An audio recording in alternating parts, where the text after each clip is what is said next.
basketball recruiting, and we'll get Zach's thoughts on this Alabama game. You probably like Zach today. You don't like me. Zach picked Ole Miss to win by double digits. I picked Ole Miss to lose by 4, so yeah. Zach's pretty pumped about his pick. He's got his Ryder Cup thing. He's feeling good. So we'll talk about a lot of those things with you guys. If you want to jump in the stream, ask questions, you can do that as well. It's 11:30 on a Thursday as we tape this, so if stuff happens as things happened in recruiting yesterday, between now and the time that you hear this, you'll know there's a timestamp. Before we get going, I'm going to tell you a little bit about the College Corner. It's your one-stop Rebel Shop, 2 locations in the Jackson area. In Ridgeland, the College Corner is next to Fleet Feet. In Flowood, it's next to Half Shell. If you don't live in Jackson, it's not a problem. You can visit the College Corner at collegecornerstore.com. Plus, you can find them on Facebook and Instagram. So whether you're tailgating in Oxford or home gating with friends and family, the College Corner has you covered for game day with the largest selection of Rebel gear in central Mississippi. I'm coming to you from the Clark Ford Studios. Clark Ford's in Amory, Mississippi. 662-257-1900 is the number. Call it. Ask for Corey Clark. Tell Corey what Ford product you're looking for. He'll send you a quote within 15 minutes in business hours. Right to the bottom line. No hassle, no haggle. You get your quote. The rest is completely up to you. You can shop it around, do what I've done, what I recommend that you do, and that's hop into a Clark Ford today. 662-257-1900. Zach, how are you? Neal, I'm doing well. Coming off an evening where I continue to slowly prepare myself for the life of a girl dad. And last evening was surprisingly a lot of fun.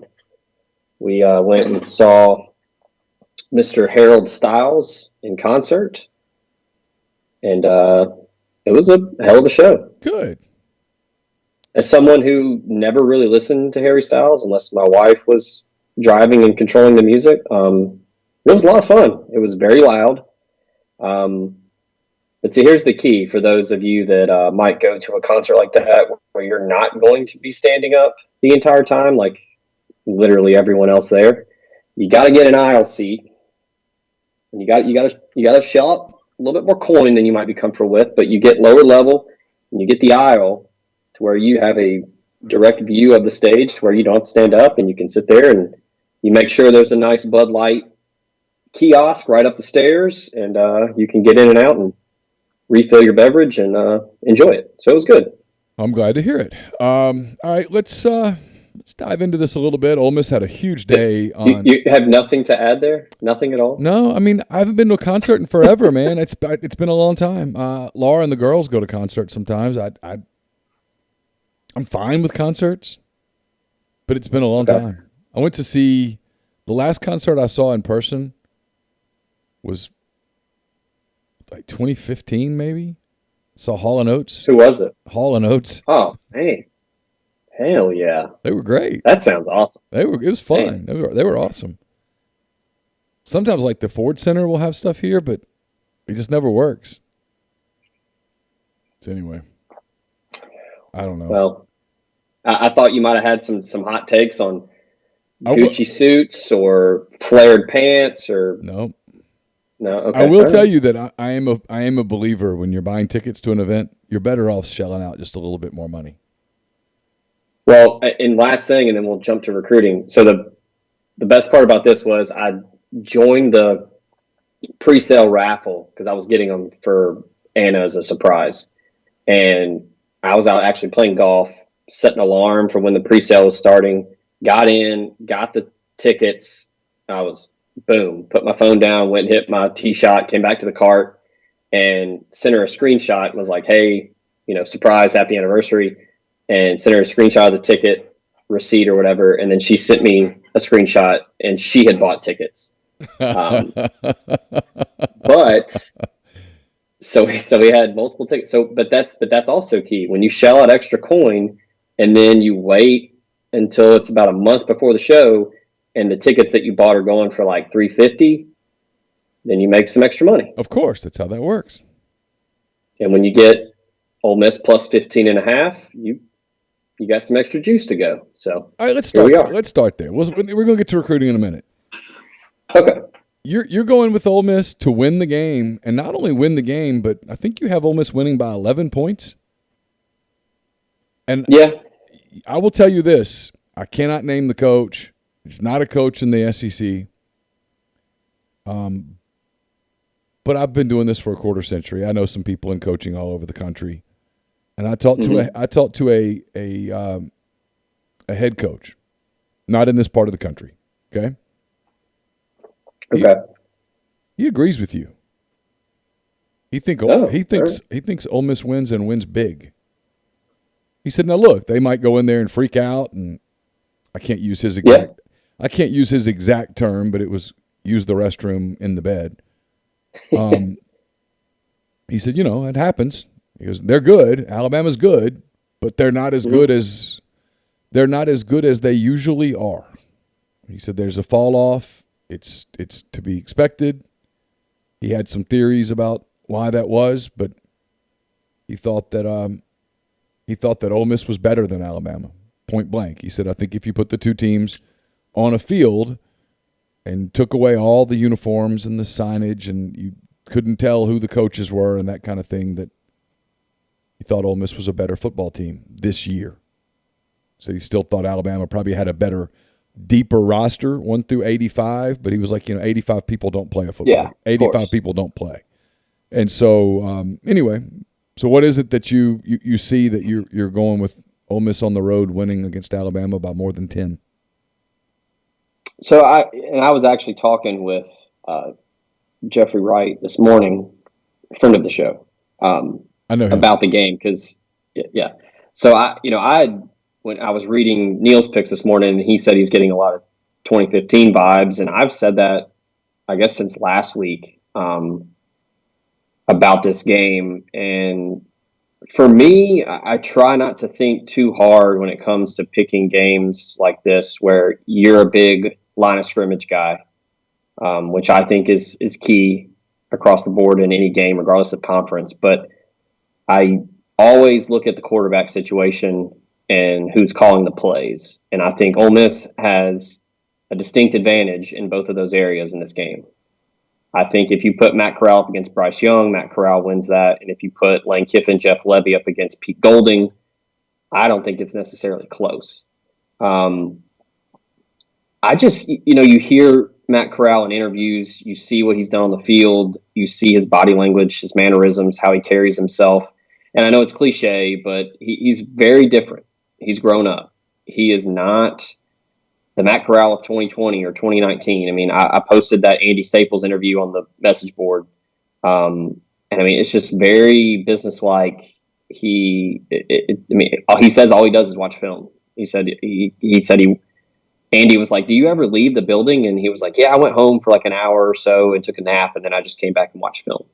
Now it's got to translate on the field, but I just think that they have prepared him incredibly well for this season because of how important it is for not only this team, but for his future as a professional athlete. It's a really locked-in team. So I tape on Mondays with Chance Campbell. We typically tape around 1:30. Mm-hmm. And, sometimes one week he said, "Hey, can we move it up a few minutes?" I'm like, "Sure." And one week he's like, "Hey, I had to go into for treatment or whatever. Can we back it up to like 1:45? And I'm like, "Yeah, sure. It's no big deal." Great guy, by the way. Couldn't be more conscientious about time and respecting other people's time and that kind of thing. Not something that you always see from young people and not something you always see from young student athletes. But he's terrific. Anyway, that's as an aside. But the other day, he texted and it was, "Hey, can we move this up just a few minutes? I want to go in and watch film. There's some film I want to go watch." I think one of the coaches wanted to watch film with him. It was during the open date. And I was like, "Yeah, sure." And so, I was like, "Hey, let me just get to my computer." I was a couple minutes away. And I was like, "Yeah, I'll get to it, whatever." But really locked in. This is a really locked in roster. And, someone asked AJ Finley this the other day, "Hey, is this for real? This is just another game?" Yeah, it's that approach, which frankly is the approach you have to have because no matter what happens, you got to play Arkansas the next week. And then you got to play Tennessee the week after that. And then you have to play LSU the week after that. You know the rest. You got to play Auburn. I mean, you can't get into this Super Bowl. And then if you win it, you celebrate it till Wednesday or Thursday, and now you're in jeopardy of blowing it the next week, or you lose it and nobody can get going, and you drag an 11 a.m. game against Arkansas, and they're up and you're not. Before you know it, you're fighting for your life, and one loss becomes two, and those things absolutely happen in college football all the time. And I don't sense it with this team. This team, for a team that is still pretty – this will be Lane Kiffin's 14th game at Ole Miss. Mm-hmm. For a program that's still kind of in its 14th game with the current coaching staff, they're remarkably focused. I've been impressed with it. Yeah, and so here's my scenario, and obviously it's best case, so take it with a grain of salt, or obviously it's going to work in Ole Miss's fashion, but just for just humor me here. What happens if at 2:30 Ole Miss wins the toss? Elects to receive. They go down, score 5-6 plays. Boom. 7-0 Ole Miss. Mm-hmm. Bryce Young comes out. Not even a 3-and-out. Let's just say they force a punt. Okay. They get the ball back, score again. It's 14-0 Ole Miss. It's early, first quarter. You've been to Bryant-Denny Stadium.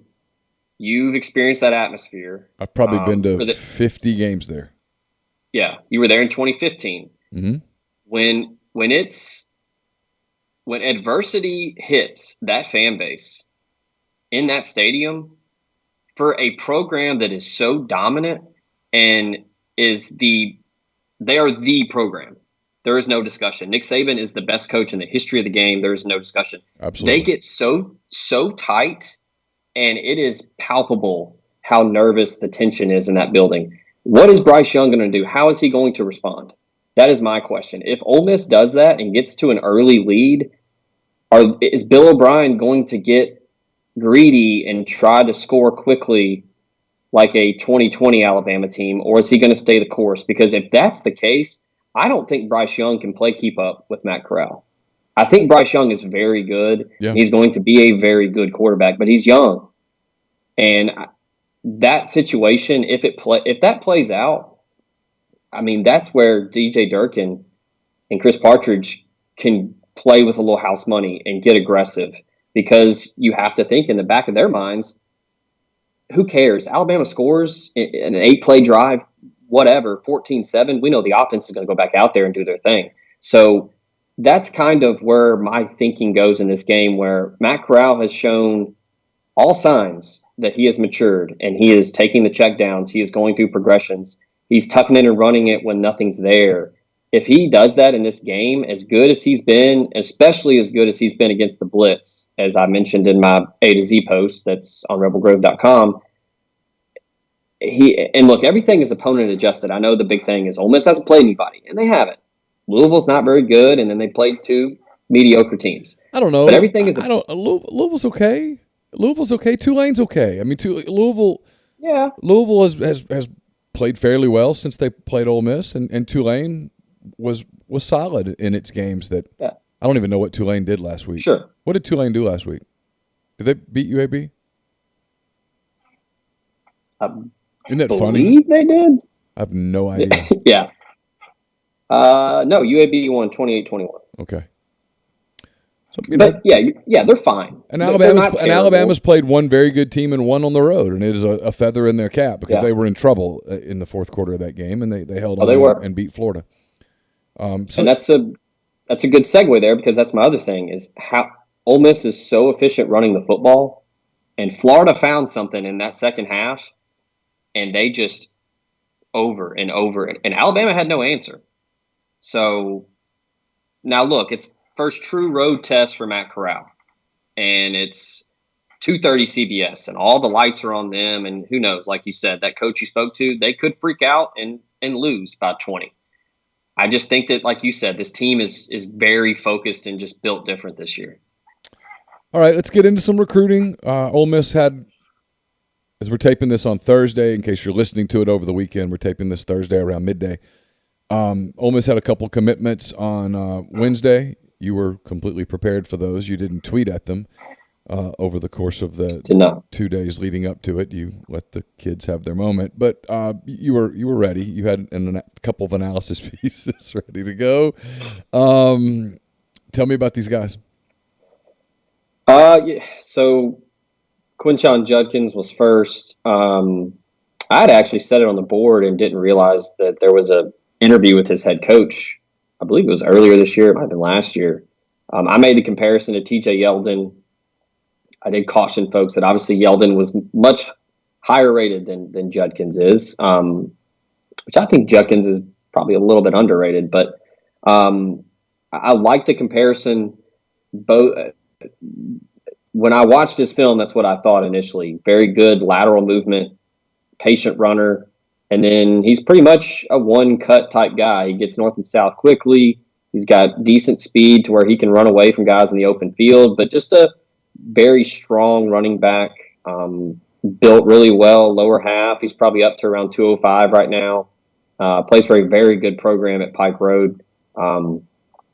Sat out a couple games early with a quad injury, I believe, and then came back and immediately had 240 yards and 5 touchdowns or something in 2 blowout victories. So he's been Kevin Smith's guy from the jump. They wanted him. They, beat out Notre Dame and Auburn for him. There were some other high-profile programs that wanted him, and they were able to make him a priority very early on. And he took his visits and made a decision. So it was a pretty cut and dry, black and white recruiting process for Judkins. But I really like the addition. I think he's kind of that perfect mix of Henry Parrish and Snoop Connor, where he's got a lot of the stuff you like, makes people miss in small spaces like Parrish can do. And then he's got some oomph behind him like Snoop Connor. So I think he's going to fit in great in this offense. He can kind of do it all. Good receiver out of the backfield as well. Jarrell Stinson committed later on in the day. I'm interested in Stinson because I've talked to some people about Stinson who are like, he's not the home run hitter at all. Anyway, I didn't mean to interrupt your analysis. Just that he's an interesting guy that a lot of people really like. And had a ton of big time offers, and Ole Miss clearly wanted him, but he's a totally different kind of player. Yeah, he's kind of one of those in the recruiting world where it's like if he had a couple extra inches, he'd be a 5.8 or 5.9 4-star, in my opinion. That's what she said too. I mean, I think I guess I could pull it up. He's a multiple state champion on the track, and I guess I should say on the track. I'm trying to remember which one. I know he won state in the 100, 200, and 400. So he runs a 10.5 200 meter, 21.2 200, and a 47.7 400 meter. So he's got some breakaway. Winning in the 200 and the 400 is pretty loud because that shows that you've got some longevity to the speed. So yeah, not like a 4.3, low 4.4 runner, but a legitimate 4.5 guy. I think he reminds me a lot of Tysheen Johnson. Small in stature, but very aggressive at the point of attack. Makes a lot of plays at the line of scrimmage. He's very active playing defense. He had 95 tackles as a junior. Was all-state 6A in Alabama. Another really good program at Opelika. It's just another really good, multifaceted athlete that they're adding. I mean, at this point, like the evaluations that the staff is doing, they're finding guys at certain positions. Judkins is a running back. We know that. They've got some offensive line commits where we know we like him at tackle or guard. Stinson's a guy where it's like just a hell of an athlete. We're going to sign him, and we'll figure it out when he gets here because they just kind of like everything he does. They threw for a couple of days, or I know you've got another couple of kind of pieces in the system where you're watching some guys. What's kind of your thoughts on where things are going from here over the next week or so? If you made me guess, I would say Tyler Banks is probably next. Another athlete. I think they're recruiting him as an outside linebacker, weak side defensive end. kind of gives me a lot of Cedric Johnson vibes. That tweener that is really athletic but physical enough to put him with a hand in the dirt. He's out of Crew, Virginia. I think they're going to be able to beat out Virginia Tech for him. It's just a matter of when. But just another guy that can make a lot of plays on the defensive side. But in high school, they line him up at receiver and tight end. Really good ball skills for a guy that's pushing 240 pounds. So, again, just a size, speed. All right, check those boxes. We've seen him on tape in that kind of evaluation. So the film is pretty loud when you see what Banks can do at his size. What do you expect with Barry and Brown? I know he's a guy that's come up. He's come up in the chat today. I know you've talked to him as well. I talked to a couple sources around Nashville and then a couple Alabama sources. So I still think the Crimson Tide are the favorite, but he pushed back a commitment. He was originally planning on doing something in August that clearly didn't happen. He's taken a couple visits up to Lexington. Stoops and that staff are really pushing for him. But he's going to visit for the LSU game. I think that's going to be the big-time visit weekend for Ole Miss. I think they're going to have a ton of big-time prospects in town. We know Arch Manning will be in town. Yeah, much more so than next weekend, I think. I think they're going to have a lot of guys in town next weekend for the Arkansas game, but I think you'll see far more in for the LSU game, and then I think the next one's going to be a huge one is going to be the Texas A&M game. Yeah, if I'm pulling it up now, I know that Arch will be there. Barry Brown is scheduled to be there. Antonio Williams, the receiver out of Dutch Fork, Murphy Holloway's son, will be in town. And then, any number of Mississippi guys could come up for an unofficial, so that'll be a very busy weekend for the staff. But he has not shied away from what draws him to Ole Miss, talking about Brown. He came up for the spring game. He came back later in the summer. He's very attracted to what they do offensively and how they utilize their receivers. And the NFL pedigree speaks for itself with going back to Dante Moncrief and Laquan Treadwell and A.J. Brown, DK Metcalf, Elijah Moore. They put guys in the league, and that's what these guys want to see. So I think he's going to be in Tuscaloosa this weekend. And look, a lot of guys are going to Tuscaloosa. They're going to look at Alabama, but don't get it twisted. There are a lot of recruits that are going there to also see Ole Miss because they know that this is the game this weekend. No question about it. There's no doubt. Also, no doubt that you ought to get in touch with Daniel Barfield, Barfield Wealth Management. Founded in 2000, they've been serving individuals and businesses in Oxford and the North Mississippi area ever since. Daniel Barfield carries both CFP and CPA designations. He's affiliated with the Advisors Resource Council. It's a registered investment advisory firm with offices in Oxford, New Orleans, Dallas, and the surrounding area. They offer comprehensive financial planning, including investment management, estate and tax planning, insurance planning, and business retirement plans. You can get in touch with him at 662-236-6454 or visit his site, barfieldwealthmanagement.com. Also brought to you by Billy's Small Batch Bacon. Billy uses bacon selected from the finest hogs, hand-turned every 2 hours in small batches, and he's rubbed with nitrate-free pink curing salt and brown sugar molasses back behind his stage at Old 27 Grill in Fairhope, Alabama. He's perfected the bacon curing process. He says it takes 8 days to perfectly cure bacon, not 7, not 9, 8. So try it for yourself, and if you do, and I have, you may never eat supermarket bacon again. It's billesbacon.com, BILLES bacon.com. Try it today. Also brought to you by Alpha Specialties, located at in Pearl, Mississippi, right there off Highway 80 in Pearl, 1670 Highway 80 in Pearl. They're your trailer-specific professional. They're the premium trailer dealership in Mississippi. They've got load trail. They also have Hallmark cargo trailers. They can work with third parties to have game day trailers and concession trailers built just for you. It's 601-932-9798, or check them out at alphaofms.com. Also brought to you by Jennings Executive Search. They specialize in the recruitment of accounting, finance, strategy, corporate development, and data science professionals from the staff to C-level in all industries.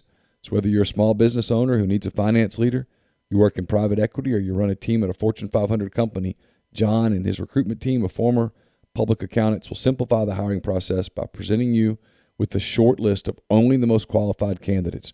To learn more, search for John Jennings, that's Jon Jennings, on LinkedIn. Email john@jenningsexec.com or call 404-536-3000. And we've been telling you about Muddy Water Outdoors for a while. We're getting into the hunting season where it's starting to get cool. You want to get those Tri-Zone heated jackets or vests, you can do that at Muddy Water Outdoors. Also check out all the new stuff that they have, the new camo line, the new lady camo line. It's great. Check it out at muddywateroutdoors.com. Enter the promo code RebelGrove at checkout and get 35% off your order. Before we jump into the next topic, I do want to remind you that this offer was brought to you by Lamar Yard, Oxford's indoor-outdoor restaurant, bar, and entertainment space on South Lamar in Oxford. Folks were asking on the board about where to watch the game in Oxford this weekend.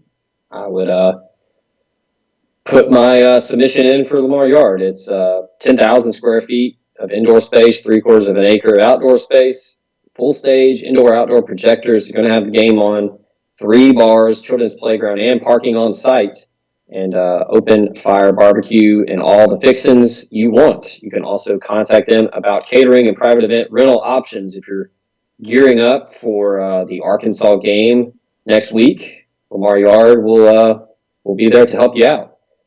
They're the quintessential family and pet-friendly venue in Oxford. Check them out, lamaryard.com, or give them a call for the catering and private event options. Podcast also brought to you by Sola on South Lamar. Chef Erica and her team of food and beverage enthusiasts are bringing top-notch cuisine and libations to you 6 days a week. Happy hour 3 to 6, fresh squeezed margaritas, ramen, 2-for-1 Moscow mules, all of that and more. The best and brightest to you in-house or via curbside pickup.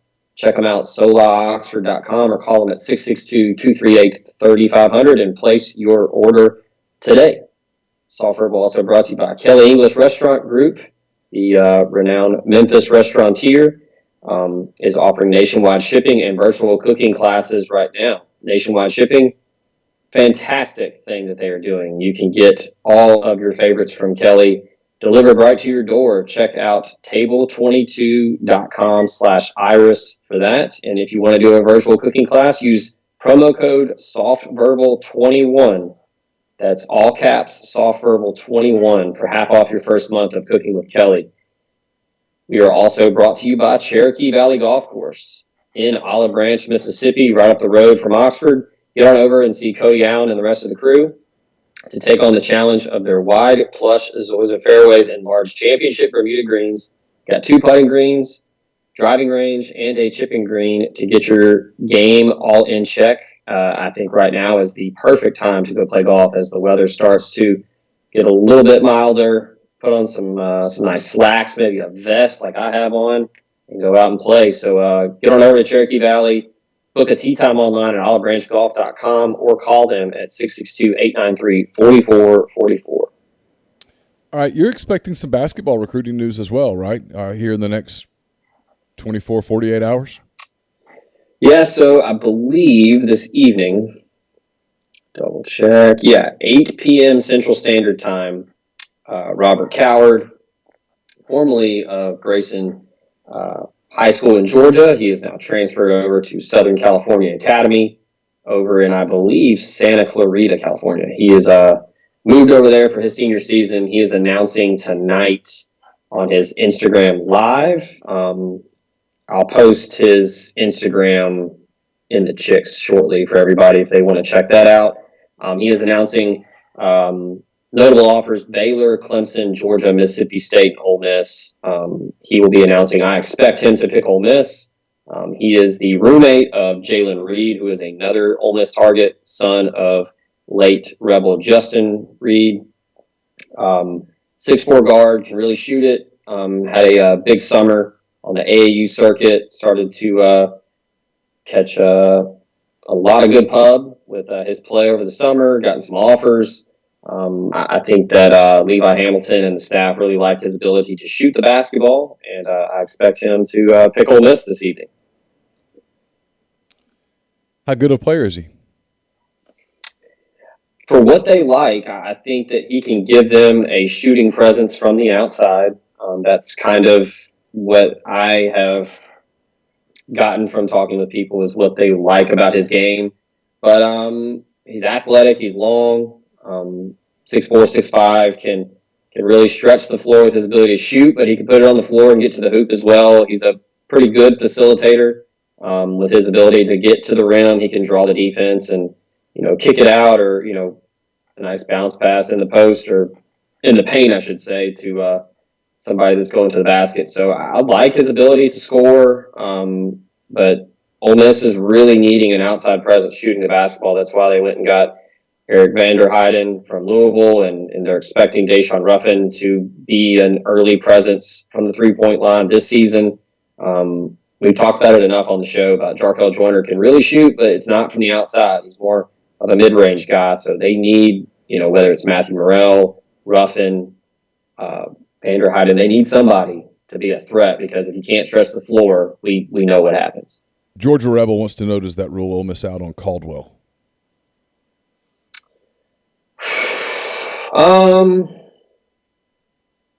I wouldn't think so. I think they're at this point now where they know that they're going to have to replace a good bit of depth, and there's going to be a lot of guys graduating. It's college basketball's become a yearly thing. I mean, it's absolutely the days of roster building. Not saying they're dead, but it's different now. You don't really try to build a 13-man roster. You might try to build a core that you can supplement with the transfer portal and that kind of thing, but it's changed the game. I mean, look at Ole Miss. Arkansas just got a 5-star. Yeah, look at Ole Miss's last two coaches, right? I mean, Andy Kennedy's got 7 transfer portal guys. I think Kermit was saying yesterday they've got 6 newcomers, 7 newcomers. It's just the name of the game now. Yeah, and Musselman, that's a big time get for them yesterday. They were pretty pumped about that. This league is loaded in basketball talent. Now, how good will the teams be? I don't know, but really talented. Yeah, I mean, you just got to get the best players you can get when you can get them, and then you figure it out later. You can always do some finagling with rosters. Guys are going to go find somewhere else to play if they're not getting minutes. That's just kind of the nature of the business these days, and the transfer portal kind of helps facilitate that to where coaches kind of almost get a pass to where it's like, well, we're not cutting you and you got nowhere to go. Like, yeah, you can hop in the portal, go somewhere else, go find somewhere to play. But yeah, I mean, I don't think you can worry about that at this point with how good the league is. And look, I mean, when I was listing who's in, going after Coward here, I mean, I mentioned Baylor, the reigning national champions. So, I mean, that offer pretty loud if he's considering them and they've offered him. So it's a guy that I think the staff, and I'm with you. You've said it before on the show. It's a wait and see now because they really liked the team a year ago and they didn't perform up to what they said in the preseason. So it's a, it's what have you done for me lately type thing with the staff. But they seem to feel pretty confident in what Coward can bring to their roster. So at this point, I mean, I can only watch film. I haven't seen him play in person.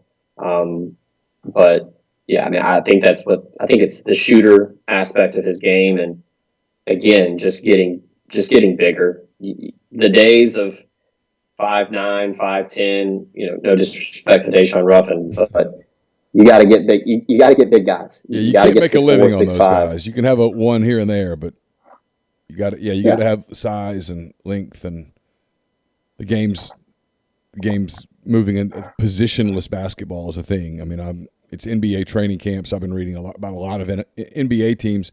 Nobody wants to be listed as a center. Everybody's a wing, or a guard, a wing. The game's changed. Back to football for a minute. Bulletman 3 says, "What about Justin Martin? What do you expect with Justin Martin?" And I know they're bringing in another. Ole Miss is bringing in another quarterback. I think, is it next weekend for the Arkansas game? Yes. I posted a chick yesterday. You can see that on the site. And everybody's favorite yesterday's sackful post. I did say yesterday, we had a triple bag yesterday's. I'm going to say that this is totally my fault. this you cannot get mad at Zach about this. I tell Zach, I don't want multiple pinned deals. Pin one each day and then take the yesterday's sackful and put it in that thread so that in case someone missed it, it's right there. And the people that get upset about it, you're going to have to get over yourselves. This is going to continue. It's an executive decision. Well, I'm conscious of it. So now I try to do it as quickly as possible because I know that people will read the first chick and then they'll see, oh, the thread's updated. And then they go in and it's just me posting yesterday. So I try to do it as quick as possible so people don't get the rug pulled out from under them. Listen, this is first world problems. If that is upsetting your day, you got issues. Yeah. I'm sorry. So yesterday I said that I've gotten a sneaky feeling, and I've talked to a couple people. I think that Ole Miss has started to move their attention more to Devin Brown. I think now that that's what it sounds like.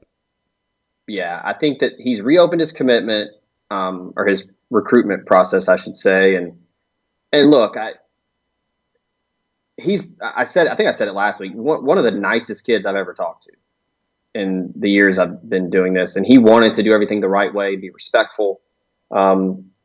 I think UCLA is his quote unquote dream school. I think he's always liked UCLA, and Chip Kelly, a great coach, can develop quarterbacks. The system is quarterback friendly. He wants to take an official visit there, but it's not till the end of October. And then he's thinking about possibly going to Michigan.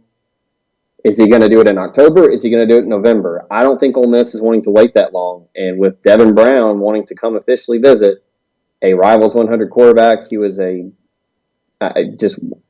one of the more impressive guys at the Elite 11. Jeff Lebby went out and watched him in Utah last week during the open day. The kid put up huge numbers. I have no idea whether he looked great or whether they were playing a bunch of like fourth graders. I don't know, but the numbers were really big, and you've got to think that's moving along.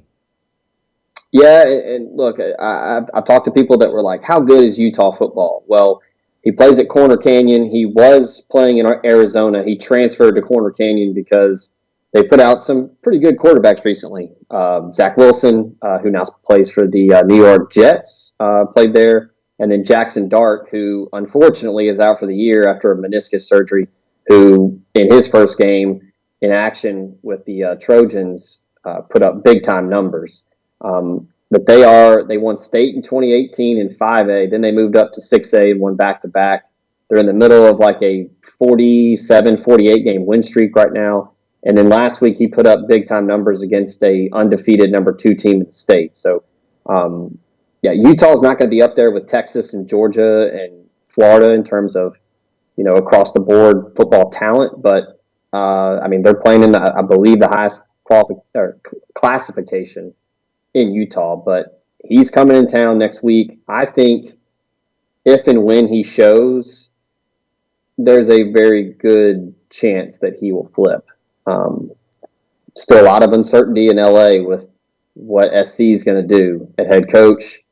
Look, the dumbest thing to do is to fire your head coach after 2 weeks, because who are you going to interview? Like, you're not going to get anybody to interview during a game week. Like, it was stupid. It was an emotional decision. Yeah. So, look, I think they're moving to Devin Brown. I think Justin Martin. I'm still haven't flipped my future cast yet. I put one in for Ole Miss. I think once things became a little more real with UCLA, I think deep down he wants to play for the hometown team. So I did one future cast last week. So if I do one this week, should it be? I went 1 for 1. I got it right. Should I do Justin Martin to UCLA? Which one would be better, that or Devin Brown to Ole Miss? Which one do you feel better about? Well, you get kind of a cop-out here because since Devin Brown is still committed to SC, you can't put one in. Oh. Those are the rules? You can't. Yeah, so like when they're committed, you can't put one in for like a flip. But I would probably say you're safe with Justin Martin to UCLA. I think it sets up nicely for him. Dorian Thompson-Robinson's going to be gone. And even if he comes back, I think he's a junior. So if he wants to come back, Justin Martin can go in, redshirt, learn the system, and then hit the ground running when he leaves. But, yeah, I think they have turned their attention and are going to put on the full court press on Brown when he comes in town for the Arkansas game. In just a minute, I want you to answer Logan Turner's question. He says, is the staff still on guys like Jaheim Singletary, Enai White, or Kelvin Blanks? But first, I want to tell you that we're also brought to you by Joey Erickson at Heron Gear Autoplex. Let him help you find the vehicle you're looking for at a price you can afford. Choose from a full selection of new Chevrolet, BMW, Lexus, and Infiniti, or get a great deal on numerous brands of reliable pre-owned vehicles. Give Joey a call or text on his cell at 662-571-2367, or stop by in person at 1685 High Street in Jackson to test drive that new or used vehicle you've been wanting. All right, so Neal, you were asking about putting in FutureCast. If you really want to get a layup, I would say Tyler Banks to Ole Miss. I feel pretty confident in that one. So you can log that one in. Now, if you're wanting any kind of protection clause or any kind of security, I want to be 100%. I'm going to do the most I will do is one a week. That's my rule, and so I want each one to count because I don't. Tyler Banks, then. All right, I want mine to be meaningful. Yeah. Okay. Now, if Rivals wanted to do some kind of security protection for FutureCast picks, if you need to get anything back, Protection Unlimited could probably talk to Rivals about that. They're the Mid-South's leader in commercial and residential alarm security. Wayne Lowry and his team have been serving the greater Memphis area and North Mississippi for 40-plus years, and they would love to get your business and or family protected today. Cutting-edge security for your home or business. Video surveillance options, monitoring 24/7, 365. You can reach them via phone at 901-754-6510 or email them at info@protectionunlimited.com. We are also brought to you by Bluff City Advisory Group, former Ole Miss Rebel and founding partner Ben Still, along with his elite-level customer service team, are making it their goal to meet the ongoing demands of your financial needs. They're Memphis's leading team of finance professionals providing advanced assistance with financial planning, pension, and qualified plan support, and business and estate planning strategies. Get all information and more at bluffcityadvisory.com. Soft Verbal is also brought to you by the Berry Home Team. It's fall, approaching the holiday season, so you might be thinking it's the best time to sell or buy a house, but actually the opposite is true. December is one of the busiest months for real estate. And if you want to know why, inventory is typically lower. Therefore, your house will stand out because there are fewer options. So if you want to learn about the hot month of December in the real estate business, talk to Rick and Stacy Berry with the Berry Home Team of Keller Williams. They will lead you through the process from property assessment, repairs, staging, and putting that sold sign in your yard. They have both earned the multi-million-dollar club member status, and they would love to assist you today. Call 901-481-6420 or 901-461-6421. After you do that, call Saddle Creek Title, the Mid-South's leader in client-focused, innovative closing solutions. Neal Hanna and his team are more than just a real estate closing firm. They are dedicated to going the distance to ensure the ease and growth of your real estate business. Find more information at saddlecreektitle.com or call them at 901-753-1600. We talked about security protection for FutureCast picks. If you want insurance on FutureCast picks, that would be good. That would be good, for sure. Yeah, they might need to call Davis McCord, who is with State Farm, your one-stop shop in Alabama, Arkansas, Tennessee, and Mississippi. He can get you the service you deserve at the price you want. So stop looking around. Give Davis a call, 901-755-6110, 755-6110 for your surprisingly great rates today. Like a good neighbor, State Farm is there. All right, Jaheim Singletary, Enai White, and Kelvin Blanks. Yeah, I mean, those are those 5-star flyers that you take where you offer them, you stay on them, you stay in contact as much as possible. Right now, I don't think they're in the picture. I think Singletary is probably sticking close to home, if I had to guess. If he doesn't stay in the state of Florida, spoiler alert, Alabama's probably in the mix there. I think Enai White is ultimately going to stay home, probably go to Penn State. And then Kelvin Banks, I haven't heard his name in a long time. The big offensive tackle out of Texas. He committed to Oregon back in the summer. Was briefly, well, not briefly, he was committed to Oklahoma State for a while, but he opened things back up, and now he's with Oregon. I think with what Oregon does on the field and how they have continued to win, I think that he is probably, if I had to guess, he's going to stick with the Ducks. Mario Cristobal is as good an offensive line coach as anyone. They win a ton. Oregon typically, once they get their claws dug in on a recruit, more times than not, they're going to sign them. The appeal is, it speaks for itself with Nike and the jerseys, the uniforms. Eugene's a cool place, and they win a ton. The Pac-12 is not very good, but they're the class of that conference, so I would say he sticks with them. I mean, Singletary is probably the only one that I think Ole Miss has any shot at. Got to get him on campus. Maybe he'll come visit later in the year, might show up for the LSU game, but for now, I think he stays in Florida. Anything new on Stone Blanton? It's been awfully quiet. The sense I got from a lot of Mississippi State people was if he didn't commit right away after the visit, or at least a week or so after, I think that the worry was going to start to be legitimate. I think Ole Miss is still the leader. I think that they're very much a presence in that recruitment. And I think Mississippi State people are starting to echo that sentiment where there's some real concern there that it's not a home run shoe-in for them to get him. I think he sees a lot of improvement on the Ole Miss defense, and Durkin has done a fantastic job recruiting him. So I still like my future cast pick for him, and he said he wasn't sure if he was going to take any more visits, any unofficial visits, but if he made it to an Ole Miss game in the next couple weeks, I wouldn't be shocked. Want to hear a crazy stat? I'm going to give credit to the two people who deserve the credit here. Love crazy stats. This is North Tampa Rebel finding a tweet from CFB Home. Okay. Kevin Sumlin in his first 40 games at Texas A&M. What would you guess his record was in his first 40 games at Texas A&M? 40 games. 16. Well, like 26, 27 wins? Yeah, close. 29-11. He had 3 bowl wins. Yeah. Johnny Manziel. Jimbo Fisher has now coached 40 games at Texas A&M. Would you care to guess what his record is? It ain't that. They did have a COVID year, but and in that COVID year they won. Yeah, 26-15. That's terrible math, but somewhere around there. Yeah, you would be over. He's actually also 29-11 with 3 bowl wins. They have the exact same mark after 40 games.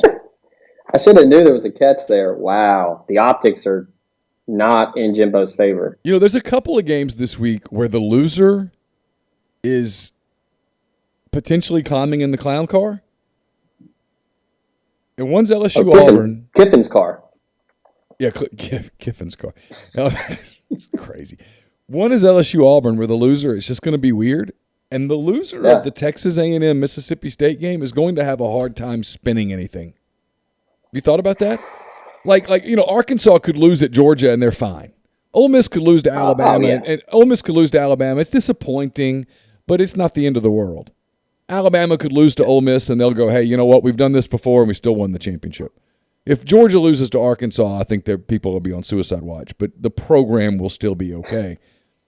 Kentucky, Florida loser's fine, but the LSU Auburn loser and the Mississippi State A&M loser's in a weird spot. Yeah, you mentioned Kentucky. I'm waiting on Stoops to get a lifetime contract because I don't think they can do any better. He's done a great job. Look, Sam Pittman can open up a new line of credit with what he's gotten in the Texas and Texas A&M wins. I mean, sure.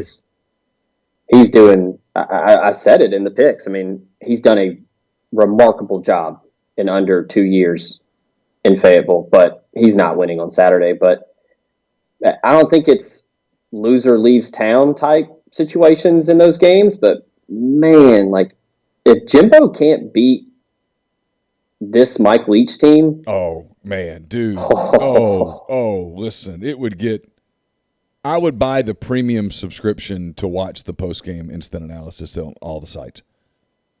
I would say it would get biblical in College Station, but I don't know what book that sect of religion reads. But man, it's the Book of Koresh. Yeah. They get Alabama next week. Oh God, yeah. You're either going to get Alabama rolling, or you're going to get Alabama on the heels of a loss. I mean, and that's the thing. It's a lose-lose either way. Because if Alabama beats Ole Miss, a very good top 15 team, they're just going to not skip a beat against a bad A&M team. But if you get Nick Saban off a loss, oh yeah, you better be ready to roll. He is going to be beating the shit out of them in practice that entire week. You're going to play one focused football team. You better have everything lined up, man. I mean, fully organized. I got another crazy stat for you. All right. And I don't know if I posted it on the board. I don't know if you saw it. So if you did, this bit just evaporates. But do you know the last time an SEC East team beat a Nick Saban Alabama team? The last time an SEC East team beat a Nick Saban Alabama team? I'm going to guess it's South Carolina with what's his face at quarterback? Look at him go. 2010, 11 years ago. What was his name? Garcia. Yeah, Garcia. Stephen Garcia. Played the game. The proud father of Memphis Garcia. Yeah. That was the last time an SEC East team beat them. That was when I don't think they could have done anything to cover Alshon Jeffrey that day. He abused everybody. And then they had a guy by the name of Marcus Lattimore toting the rock who was pretty good. Isn't that crazy, though? That is. It's wild. Oh, the guy's done. We joke around about it. Like, even in my mind when I think about, hey, what would you write if Ole Miss wins? I'm not going to give away my lead that's in my mind, but there is something to be said for Bama Respect Week. And they absolutely earn that Respect Week. They do. I mean, it drives people crazy, and I've got as much Bama fatigue as the next guy. Mm-hmm. But what they've done since 2008 is, I don't know that anyone could repeat it. And you look around the country, and you see how hard it is for people who try to repeat it, and they can't. And Alabama just marches on. It's frankly. I think if in 2008 someone told you this would happen over 15 years or whatever, you'd have said no way. It's just not the way it's wired. Yeah, and the streak is over because I think Georgia eventually got them, or maybe it was somebody else. But there was a streak of years on top of years where they had the number one recruiting class every single season. It was from like 2009 to 2014, 2015 or something crazy. I mean, the guys just, look, it's a machine, and it's kind of it's a great term to use because Alabama also has a literal machine at their university, but it's literally plug and play at this point. It's remarkable. Well, it'll be interesting to see what happens on Saturday. Lane Kiffin's kind of already laid the groundwork for in the event that they play well and don't get it done. It's disappointing, but you tell recruits, hey, we're a couple of you guys away, and for a lot of guys, that's enough. And not only are you doing it to recruits, but frankly, you're doing it in the tampering portal, as I call it. Because also everybody's tampering. I guess we've gone an hour and we haven't really mentioned him yet. Arch Manning will be there. So let's see how long we went exactly. 54 minutes and 28 seconds without mentioning his name. Oh, that's might be a new record. That might be a record. Yeah, so he will be in attendance. Look, if he's wearing an Alabama hat, please don't freak out. It's okay. I'll be surprised, not if he's wearing it. I'll be surprised if Cooper's wearing one. I think Cooper's going to break out like some golf club stuff this time. Yeah, which is keep it which pretty is neutral. a great segue, because I saw a friend of mine mentioned, or he texted me yesterday, a screenshot of the Wikipedia page for Burning Tree Club. Yeah. It is a golf course in Bethesda, Maryland. Okay. He said the golf course itself is not that great, but it's just really popular for the people that play there. So, foreign dignitaries, numerous presidents, high-ranking executive officials, members of Congress, military leaders. Sure. It's an Alistair McKenzie design. But the legend grows. Arch Manning is on that list of people who have played there ahead of everybody I just mentioned. Wow. It literally reads, the course at Burning Tree has been played by Arch Manning, numerous presidents, and then it lists everything else. So think about that. And then my buddy said he was actually wearing a Burning Tree Club polo at the Georgia game last week. Oh, now that you mentioned that, yeah, because I saw some photos like in the USA Today gallery that is available for us to use, and he had a Georgia hat, but he had on a golf club. So now that you say that, there you go. Yeah. Sounds like the headquarters of the Illuminati, if you ask me. Well, you never know. There it is. Breaking news: Arch Manning is in the Illuminati. There you go. We'll leave it there. You never know where we're going to start or end, but there you go. Thanks to everybody. From Harry Styles to the Illuminati. What a show. What a show. Thanks for being with us and making us a part of your week. Go to collegecornerstore.com. Please check out their gear. If you're looking for college gear, Ole Miss gear, make that a part of your internet search, collegecornerstore.com. We will be back next week. We'll look ahead to maybe who's heading into town for the Ole Miss Arkansas game next Saturday. We'll get you the latest on what's happening with recruiting, football recruiting, basketball recruiting, and whatever else comes up here on the big show. For Zach, I'm Neal. Have a great weekend. We will talk to you soon.